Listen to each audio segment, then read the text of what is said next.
Good morning, Facebook. It's Scott Weddell here, reporting with the daily live stream. And thank you very much for joining me on here. I really appreciate it from the bottom of my heart. And this one is a powerful one. See, when you get this concept, it's powerful. And I've got like a story to tell you about an experience I had, which gave me this big aha moment, which allowed me to make a powerful decision and then move forward out of the challenges and the pains I was in. Okay, so if you're here on the replay, thank you very much. If you're here live, thank you very much. Comment below, share, like this, get this message out to more people, because this message is powerful and it will help other people. So if you feel called to share it, I appreciate that. If you feel called to like, comment, I appreciate that. Boom, let's get started. So, I want to talk about the self-imposed cage, the caged life. Now, especially for coaches and trainers, especially for me anyway, when I back in the day, and I'm sure you can relate, I used to like be a slave to other people's diaries and other people's agendas, and I would be this yes man. And I would say, I need to be up at this time to do this, to train clients, to take sessions. I've got to be here by then. I must do clients here. I should be doing X, I should be doing that, I should be doing this, I should be doing that. And it's a self-imposed cage, because you shouldn't be doing anything. You don't need to do anything. You get to choose what you want to do, okay? And here's the thing, because most people turn around and say, well, this is just how it is. This is just how it is as a coach. This is just how it is as a trainer. And you buy into that paradigm of, this is just the way it is, because the system, and I wouldn't have it any other way. I remember saying that to myself. I remember getting home and thinking, oh, this is just the way it is. I wouldn't have it any other way. And it's because other people were saying that out there, and I was just absorbing that belief and taking it on as true, right? Whereas it doesn't have to be like that. You don't have to be a yes man, a yes woman. You don't have to need to be up at this time. You don't have to do this. You should do that. You don't have to allow other people to control your day and your diary, because that's what most people are doing. They're reacting to the environment around them, other people, other people's opinions, other people's agendas. And it was this one night for me, because it took me a long time to realise this. One night for me, I was maybe about 8 clients in. It was 9 p.m. and the gym was closing at 10, because I was a personal trainer. I was doing session after session after session. The gym closed at 10 p.m. I had one client booked in at 9 till 10. I was already 8 clients in, so this was going to be client number 9 for the day. And then he didn't show up. And my feet were throbbing. I was in a horrible place. To be honest, I had anxiety and all that stuff. And I just wasn't feeling very good. And I remember going into the back room and sitting down for 20 minutes with my head in my hands, just like a raging bull, like so much anger running through me. And it was in that moment, I had this aha moment. Like, the anger was there and it just disappeared, and I had this aha moment, thinking, shit, I'm literally in a cage here. I'm in a cage. I'm in a fucking cage that I have got the key to. I've got the key to the cage, and I'm keeping myself in it. Now, the reason I realised this is because at the time I was reading a book called The Charged Life by Brendan Burchard, and I was actually going through one of his courses, High Performance Academy. I paid a decent whack of money to go on that course to learn how to perform at a higher level from the inside out, and to learn how to have heightened and sustained levels of motivation, inspiration. So I was reading his book and doing his course, and he talks about living the caged life. And I remember reading it thinking, that's me. Yeah, it was really freaking amazing book, man. But like, I remember reading it thinking that was me, and then I just sort of pushed it down, denying it, like, no, it's all good. Just like, didn't want to face the truth. But when it was that moment, when that client didn't show up, and I sat in the back room, and I was just like, shit, this is me. I'm holding myself in a self-imposed cage, and I've got the key to it. I was saying yes to everyone. I was just allowing other people's diaries to control me. I was allowing other people's opinions to control me. I was allowing other people's beliefs and paradigms to control me. I was caged. I was caged. But I had the key. I had the key. Now, isn't it true that step one of change is always this? Life causes you to ask. So I'm there, 8 p.m, 8 clients in, client number 9 coming in, doesn't show up, I'm raging. So life, that experience caused me to ask for more. That experience caused me to have that enlightening moment where I was like, wow, I'm in a cage, and I was more aware, I was more conscious. And that wouldn't have happened unless I was working on myself, unless I was doing those courses and reading those books, because I wouldn't have realised it, because I wouldn't have had a second opinion look in on me. Okay? So life always causes you to ask for more. Can you see this? Can you see that? Life is causing you to ask for more. So every single day when you experience something, you're asking for more, whether you know it or you don't. You're doing it anyway. So you may as well consciously ask for what you want. Because when you consciously ask for what you want, you start to get different answers and new answers showing up. Right? Because isn't it true that have you ever had one of those moments where you're sitting down and you're trying to figure out this problem you're going through, and it might be a problem with a client, it might be a problem with your own life, and then one day you don't have a fucking clue what you're doing, you're asking like, what's the solution, and then a day later you have this moment where you're like, how did I not know that the other day there? How did I not see that?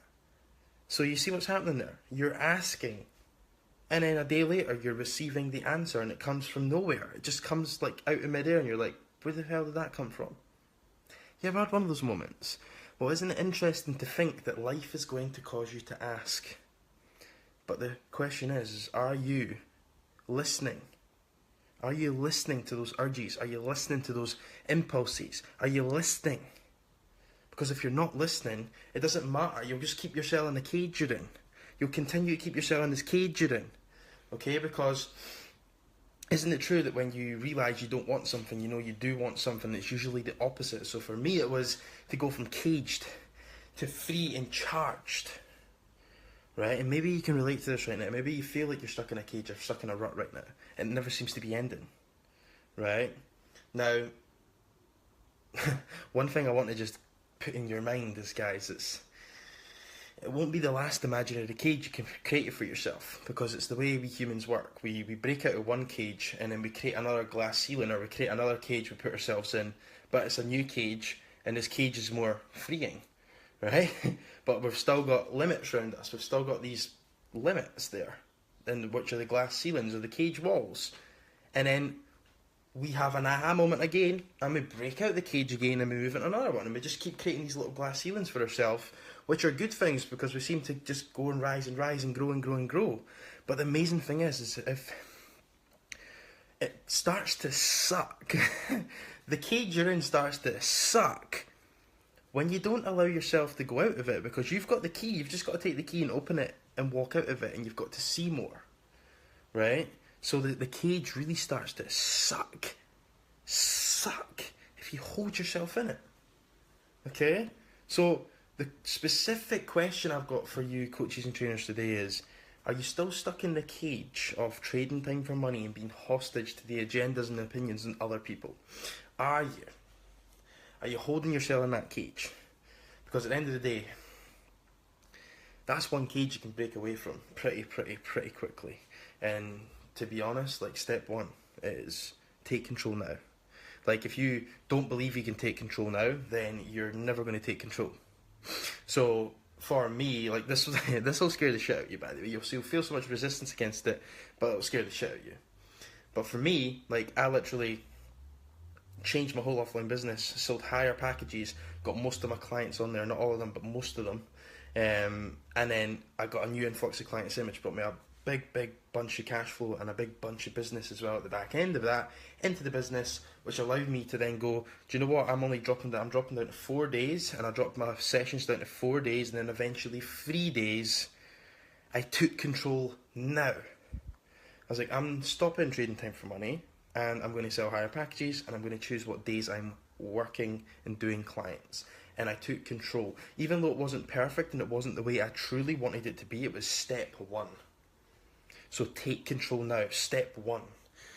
Step two, choose a new vehicle, because at the end of the day, the vehicle you're using right now is not it's keeping you in a cage right now, right? It's keeping you in a cage.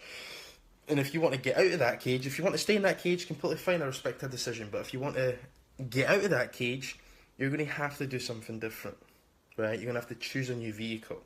So for me, I chose the online route, and that's when I made that decision to say, right, cool, I've got to make the offline route work for me now. So I changed everything over, like I said, the higher packages, got most of my clients onto them, and then literally sold new ones and got a big influx of cash flow and business so I could breathe. And I done pretty well with that. Then I dropped my days down to 4 and then eventually 3 because I took control now, and I said I'm not going to hold myself in this cage anymore, and I'm going to jump out the cage and take step 1 towards where I want to go. For me, at that time, I had a real urge to go and experience the world and travel, and to be honest, I really just wanted to have me, my laptop, my bag and my Wi-Fi connection, and that's what I wanted. It's what I visioned for myself, and it's what I visioned for the future when I have kids and family and stuff like that, and just being able to be there all the time. Just such a good feeling, and that's the way I was always thinking 10 years, 20 years ahead. I always had this power to just vision like my life later down the line. I used to sit and visualise like kids and stuff like that, and I was just like, whoa man, I don't want to be that person that's not there for my kids, that's just like stuck in the habitual way of work, push, and there's so many stories I hear of people that I connect with that do that, or that have done that and that completely regret it. So for me, that's what really drove me. It wasn't just the travelling, and that was one part of it. That was the first step that I really wanted to do that. But it was more about the 10-year, 20-year plan for me. I was like, I'm not going to be doing this. I've got more to offer, and I'm not going to be doing this for the rest of my life. So I'm not going to be the person that's going to buy into what this person's saying and saying I have to wait till then. I say, screw that. The time is now, and I'll do it now. And I just made the choice and done it, because I was sick of being stuck in the cage and sick of holding myself in the cage. So you can make that decision too. Alright, it's just a decision. That's it. And it's a scary one, of course it is, but it's a decision. Right, step 3 was I set a date 3 months down the line. And by the way, you could do it quicker. I was just a bit scared and like, oh, can this happen? Is this really going to work? I was shit scared. So I set myself a date 3 months down the line, so it was more of a time, and it worked for me. But I definitely, looking back and connecting the dots, I could have done it much quicker, and that's just for your records, just so you know that it can happen a lot quicker if you want it to. Guys, there was no hesitation. There was fear, but there was no hesitation or holding on, because it doesn't work, right? I had to fully let go of the old me, and I had to trust and jump and fully commit. Otherwise, it wouldn't have fucking worked. Like, I was completely shitting my pants, but I just trusted it would work out. At the end of the day, for me personally, I had a meeting with death's doorstep in 2011. The car crashed, 86 mile an hour, flip. Went in a dream state, and I literally thought that was it. I was gone, life was over. I woke up, alive. Didn't think I was alive to start with. I thought it was somewhere else, because it still felt like that. I'd already had a meeting with my last breath. So, my mindset was, fuck it. What's the worst that can happen? That's honestly, that's the worst that can get. It's meeting you're nearly your last breath, just thinking that's it. Honestly, man, it really fucking wakes you up from the inside out. So yeah, there was no hesitation. I just fucking went for it. I'd done it, right? And you don't have to meet death's doorstep to make that decision, even though it does wake you up, but you don't need to do that. You don't need a life-changing event like a near-death experience or getting in a new relationship or having kids to make the decision. You don't have to. Even though if you wait till that point, if you ever have a near-death experience, which I hope you don't, or you have kids, or you meet a new partner or whatever, and it just pumps you up. Those are the usual 3 things that make people change: partner, kids, or near-death experience. You don't have to wait for it to happen. You can, like for me, I was visualising kids and family and stuff like that in my head, and it was pumping me up. I'd already had the near-death experience, and then I made my decisions from that place. Okay, step 4, because there's going to be 4 steps here. Everything worked out.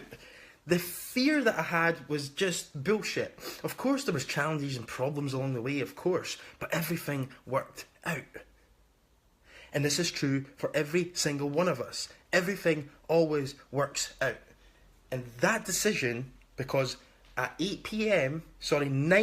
that day, where my client didn't show up, and I went into the back room, and I was raging, and I was angry, and then I was doing Brendan Burchard's High Performance Academy, and I was reading his book, and he was talking about the caged life, and I had that moment where I was like, I'm caged, I am shit, I'm stuck in a cage, shit, I'm holding myself in the cage that I have got the fucking key to.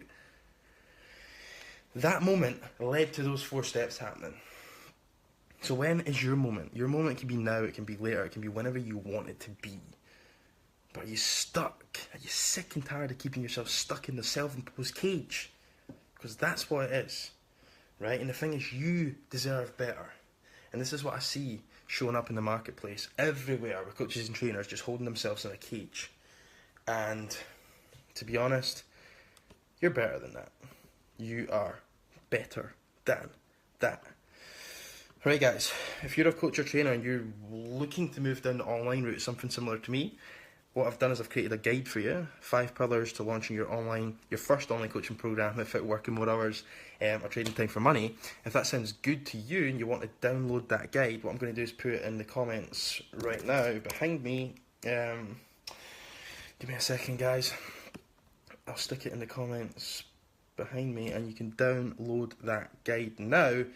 And pretty much it'll take you through the 5 pillars, like the actual, like the 4 steps I gave you today are like steps to inspire you. But the steps and pillars you're going to get in the guide are actual strategies of how to do it and how I've done it, and how I would do it if I could go back. So, give me a second guys, just bear with me. I'll put that in the comments. Download your guide here. Boom. Should be in the comments right now. I think, yeah, there we go. And then pin it up. Boom. There you go. So if you're a coach or trainer looking at making the move online, allow this story to inspire you, take some action, download that guide, and I'll see you, I won't see you in the guide, but there's bonus videos that come that I've pre-done, so you'll obviously catch me in the videos and be able to understand the 3M method that I talk about, that you just need to have in place to make the move online happen, and to actually take control of your agenda and take control of your life, and to come out of the self-imposed cage. Okay, thank you very much guys for being here, whoever was on live. I've seen there was a few people here, which is cool. Thank you very much. I really, really appreciate that. And guys, whatever you do today, make sure you step up, stand out, and be different. Have an amazing day.